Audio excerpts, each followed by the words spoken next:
A man is often secretly oppressed by the role he has to play, by always having to be responsible, in control, and rational. The siren is the ultimate male fantasy figure because she offers a total release from the limitations of his life.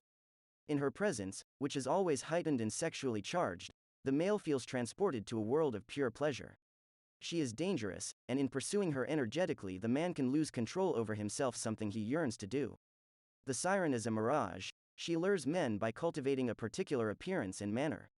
In a world where women are often too timid to project such an image, learn to take control of the male libido by embodying his fantasy.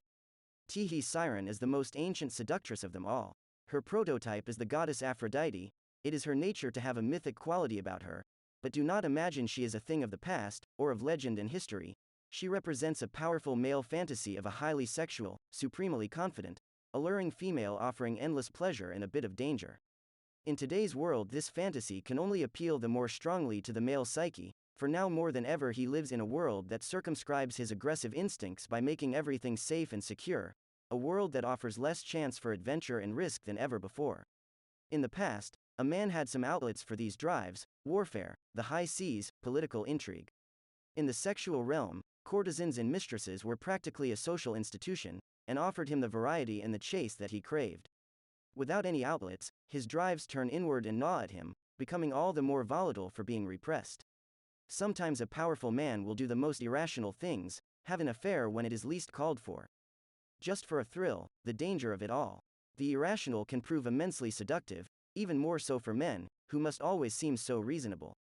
If it is seductive power you are after, the siren is the most potent of all. She operates on a man's most basic emotions, and if she plays her role properly, she can transform a normally strong and responsible male into a childish slave. The siren operates well on the rigid masculine type, the soldier or hero, just as Cleopatra overwhelmed Mark Antony and Marilyn Monroe Joe DiMaggio. But never imagine that these are the only types the siren can affect. Julius Caesar was a writer and thinker, who had transferred his intellectual abilities onto the battlefield and into the political arena. The playwright Arthur Miller fell as deeply under Monroe's spell as DiMaggio.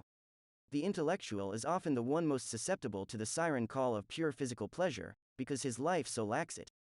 The siren does not have to worry about finding the right victim. Her magic works on one and all. First and foremost, a siren must distinguish herself from other women.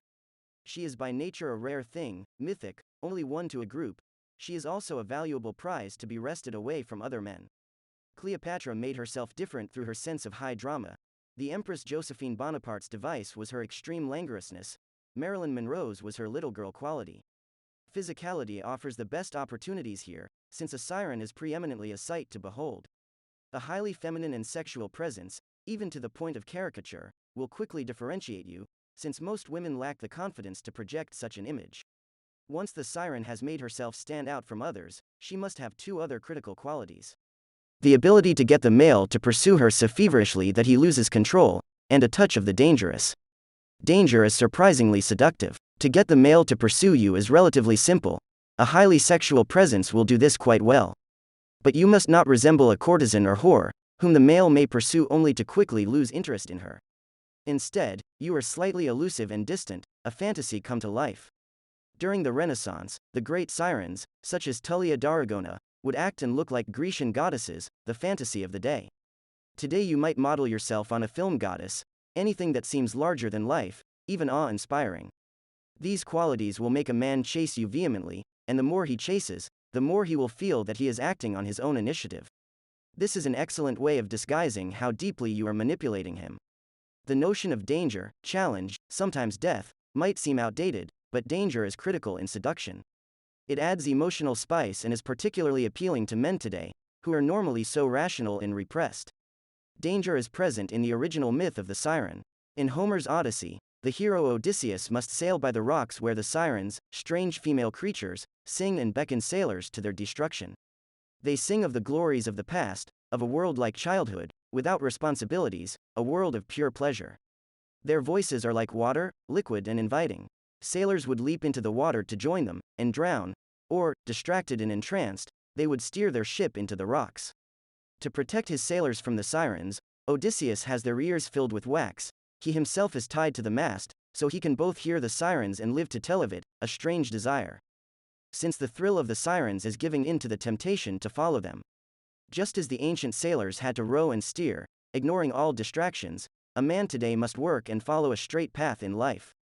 The call of something dangerous, emotional, unknown is all the more powerful because it is so forbidden. Think of the victims of the great sirens of history. Paris causes a war for the sake of Helen of Troy.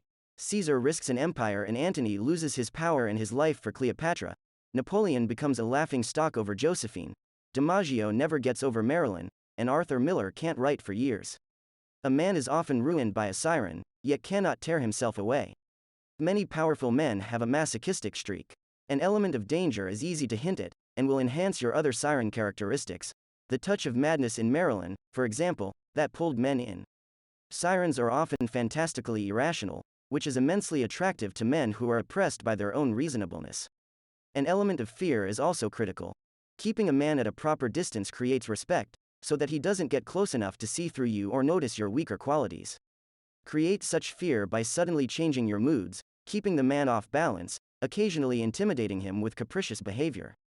The most important element for an aspiring siren is always the physical, the siren's main instrument of power. Physical qualities, a scent, a heightened femininity evoked through makeup or through elaborate or seductive clothing, act all the more powerfully on men because they have no meaning. In their immediacy, they bypass rational processes, having the same effect that a decoy has on an animal, or the movement of a cape on a bull. The proper siren appearance is often confused with physical beauty, particularly the face. But a beautiful face does not a siren make, instead it creates too much distance and coldness. Neither Cleopatra nor Marilyn Monroe, the two greatest sirens in history, were known for their beautiful faces. Although a smile and an inviting look are infinitely seductive, they must never dominate your appearance. They are too obvious and direct. The siren must stimulate a generalized desire, and the best way to do this is by creating an overall impression that is both distracting and alluring. It is not one particular trait, but a combination of qualities. The voice. Clearly a critical quality, as the legend indicates, the siren's voice has an immediate animal presence with incredible suggestive power. Perhaps that power is regressive, recalling the ability of the mother's voice to calm or excite her child even before the child understood what she was saying. The siren must have an insinuating voice that hints at the erotic, more often subliminally than overtly. Almost everyone who met Cleopatra commented on her delightful, sweet-sounding voice, which had a mesmerizing quality.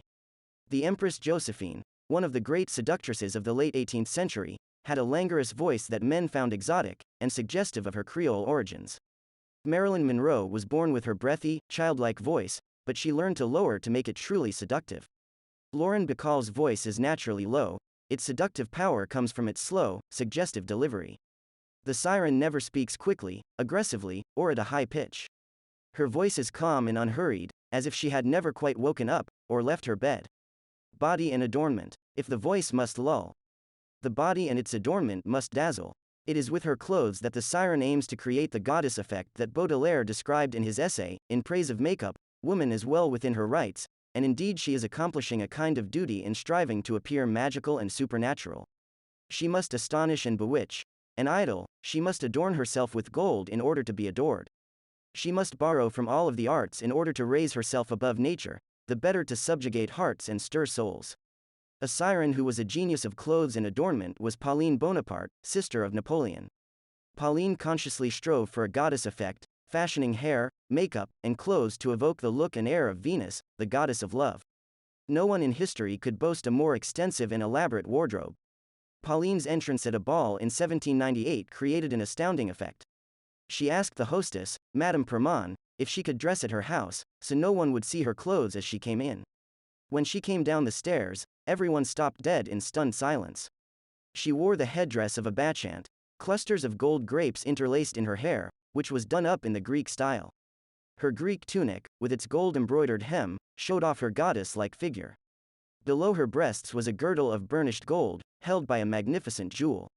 No words can convey the loveliness of her appearance, wrote the Duchess d'Abrantz. The very room grew brighter as she entered. The whole ensemble was so harmonious that her appearance was greeted with a buzz of admiration which continued with utter disregard of all the other women. The key: everything must dazzle, but must also be harmonious, so that no single ornament draws attention. Your presence must be charged. Larger than life, a fantasy come true. Ornament is used to cast a spell and distract. The siren can also use clothing to hint at the sexual, at times overtly but more often by suggesting it rather than screaming it. That would make you seem manipulative. Related to this is the notion of selective disclosure, the revealing of only a part of the body, but a part that will excite and stir the imagination. In the late 16th century, Marguerite de Valois, the infamous daughter of Queen Catherine de Medicis of France, was one of the first women ever to incorporate décolletage in her wardrobe, simply because she had the most beautiful breasts in the realm. For Josephine Bonaparte it was her arms, which she carefully always left bare. Movement and demeanor. In the 5th century BC, King Ko Qian chose the Chinese siren Shi Shi from among all the women of his realm to seduce and destroy his rival Fu Chai, king of Wu. For this purpose, he had the young woman instructed in the arts of seduction. Most important of these was movement, how to move gracefully and suggestively. Shi Shi learned to give the impression of floating across the floor in her court robes. When she was finally unleashed on Fu Chai, he quickly fell under her spell.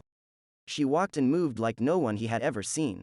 He became obsessed with her tremulous presence, her manner and nonchalant air. Fu Chai fell so deeply in love that he let his kingdom fall to pieces, allowing Ko Qian to march in and conquer it without a fight. The siren moves gracefully and unhurriedly. The proper gestures, movement, and demeanor for a siren are like the proper voice. They hint at something exciting, stirring desire without being obvious. Your air must be languorous, as if you had all the time in the world for love and pleasure. Your gestures must have a certain ambiguity, suggesting something both innocent and erotic. Anything that cannot immediately be understood as supremely seductive, and all the more so if it permeates your manner. Symbol. Water. The song of the siren is liquid and enticing, and the siren herself is fluid and ungraspable.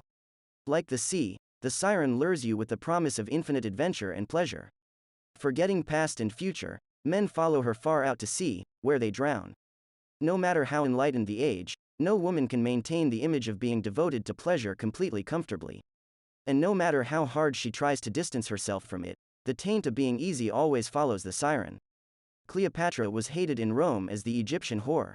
That hatred eventually led to her downfall, as Octavius and the Roman army sought to extirpate the stain on Roman manhood that she came to represent. Even so, men are often forgiving when it comes to the siren's reputation.